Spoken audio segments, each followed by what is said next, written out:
여러분, 문득 이런 생각 해보신 적 있으신가요? 배가 이미 든든하게 차 있는데도 왠지 모르게 자꾸만 무언가를 더 채우고 싶다는 갈망에 사로잡히는 순간 말이죠. 단순히 식탐이나 개인적인 욕심이라고 치부하기에는 우리 안에 이 깊고 채워지지 않는 공허함은 과연 어디에서부터 오는 것일까요? 어쩌면 이것은 단순히 의지의 문제가 아니라 우리 몸속 아주 은밀한 곳에서 벌어지는 생물학적 작용 때문일지도 모릅니다. 오늘 우리는 현대인이 겪는 이 끝없는 갈망, 즉 정서적 허기의 미스터리를 파헤쳐 보려 합니다. 그리고 그 중심에 우리 몸의 스트레스 호르몬, 바로 코르티솔이 있다는 사실을 알게 되실 겁니다. 이 복잡한 연결고리를 이해한다면 여러분은 그동안 막연하게만 느꼈던 공허함의 진짜 원인을 깨닫고 불균형한 삶의 패턴을 건강하게 바꿀 수 있는 중요한 실마리를 얻게 되실 거예요.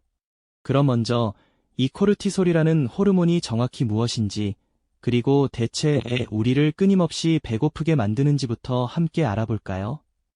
코르티솔은 우리 몸이 스트레스 상황에 직면했을 때 부신피질에서 분비되는 아주 중요한 호르몬입니다. 상상해보세요. 먼 옛날 인류가 사나운 맹수와 맞닥뜨렸을 때 도망치거나 싸워야 하는 절체절명의 순간에 이 코르티솔이 솟아났을 겁니다. 온몸의 신경을 곤두세우고 심장을 빠르게 뛰게 하며 근육에 에너지를 공급해 즉각적인 행동을 가능하게 하는 것이죠. 이때 코르티솔은 우리 몸에 저장된 지방과 단백질을 포도당으로 빠르게 전환하여 근육이 사용할 수 있는 비상연료를 공급하는 역할을 합니다. 마치 자동차가 위급 상황에서 터보 엔진을 가동하듯이 말이죠. 이렇게 긴급하게 에너지를 끌어다 쓰는 과정은 생존에 필수적이었지만 문제는 현대사회의 스트레스가 더 이상 맹수와의 사투처럼 단발적이지 않다는 데 있습니다. 만성적인 업무 과부하, 복잡한 인간관계, 정보의 홍수 속에서 우리는 매일매일 만성적인 비상사태를 겪고 있는 셈입니다. 우리 몸은 이런 스트레스를 인지할 때마다 코르티솔을 계속해서 분비하게 되는데요. 코르티솔 수치가 높아지면 우리 뇌는 지금 에너지가 부족하다고 착각하게 됩니다. 비상 상황이 지속될 것에 대비하여 더 많은 에너지를 비축해야 한다고 판단하는 거죠. 그래서 우리는 무의식적으로 고칼로리, 특히 단맛이 강한 음식이나 지방이 많은 음식을 갈망하게 됩니다. 이러한 음식들은 혈당을 빠르게 올려 즉각적인 에너지 공급을 약속하는 것처럼 느껴지기 때문입니다. 달콤한 초콜릿이나 짭짤한 감자튀김에 자꾸만 손이 가는 이유, 단순히 의지가 약해서가 아니었던 겁니다. 우리 몸이 스트레스에 반응하며 보내는 생물학적인 신호였던 거죠.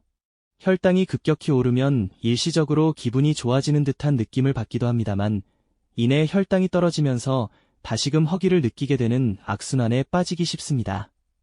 이처럼 코르티솔은 우리의 신체적 허기와 직접적으로 연결되어 스트레스 상황에서 우리가 어떤 음식을 찾게 되는지에 큰 영향을 미치고 있습니다.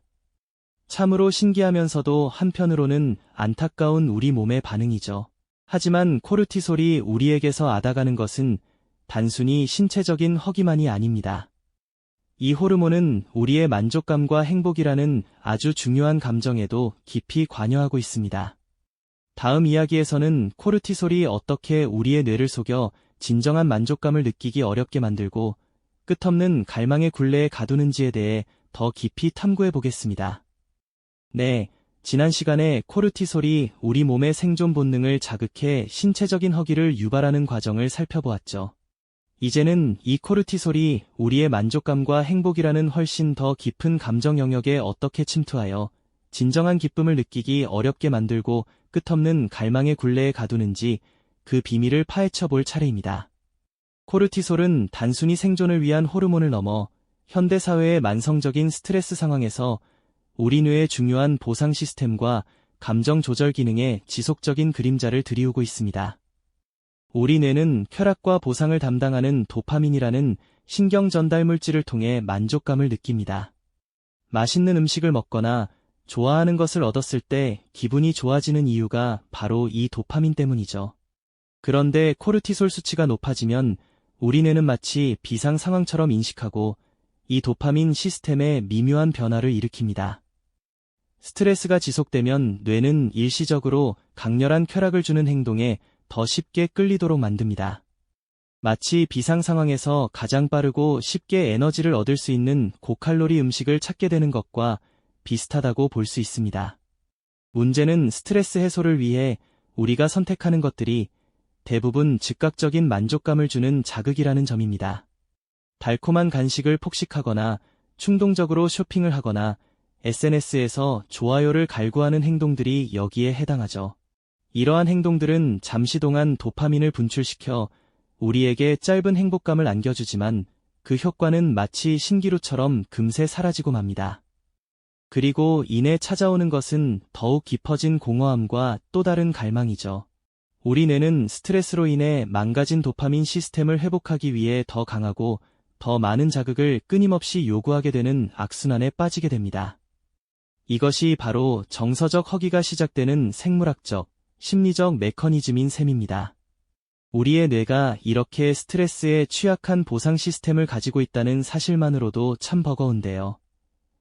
여기에 더해 현대 사회의 특성들이 이 정서적 허기를 더욱 증폭시키고 만성화시키는 요인으로 작용하고 있습니다.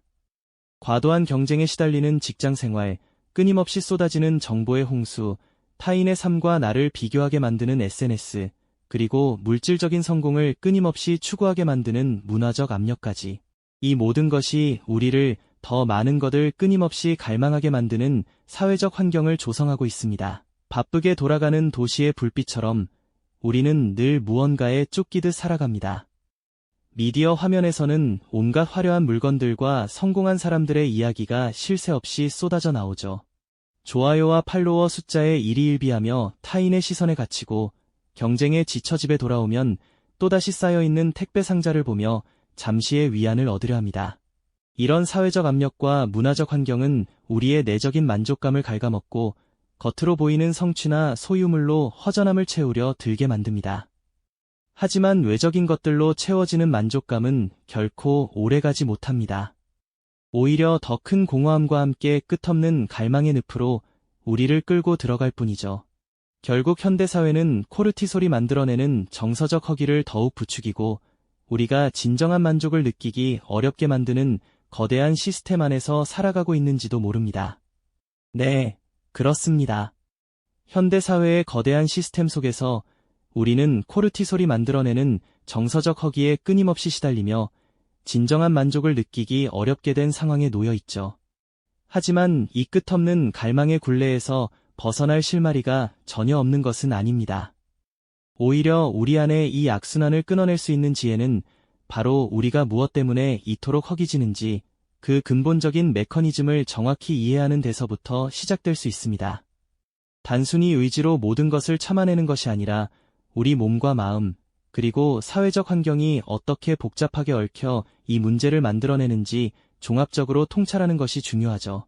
우리의 뇌와 몸은 스트레스 호르몬인 코르티솔에 의해 예상보다 훨씬 더 깊게 영향을 받고 있습니다. 급박한 상황에서 우리를 살려주는 고마운 호르몬이지만 만성적인 스트레스 속에서는 오히려 우리를 지치게 하고 만족감을 앗아가는 주범이 되기도 하는데요. 코르티솔이 과도하게 분비되면 뇌의 보상 시스템, 즉 도파민 회로에 미치는 영향은 단순히 단 음식을 갈망하게 만드는 것을 넘어섭니다. 쾌락을 느끼는 역치 자체가 높아져서 예전에는 즐거웠던 일들도 시큰둥하게 느껴지게 되는 거죠. 마치 맛있는 음식을 먹어도 예전만큼 감동이 없거나 새 물건을 사도 잠시뿐인 만족감에 금세 시들해지는 것처럼 말입니다. 이런 상태가 지속되면 우리는 무의식적으로 더 강하고 자극적인 것을 찾아 헤매게 됩니다. SNS에서 타인의 화려한 삶을 엿보며 상대적 박탈감에 시달리거나 쇼핑몰에서 새로운 물건을 끊임없이 결제하고 때로는 과도한 음주나 게임에 빠져들기도 하죠.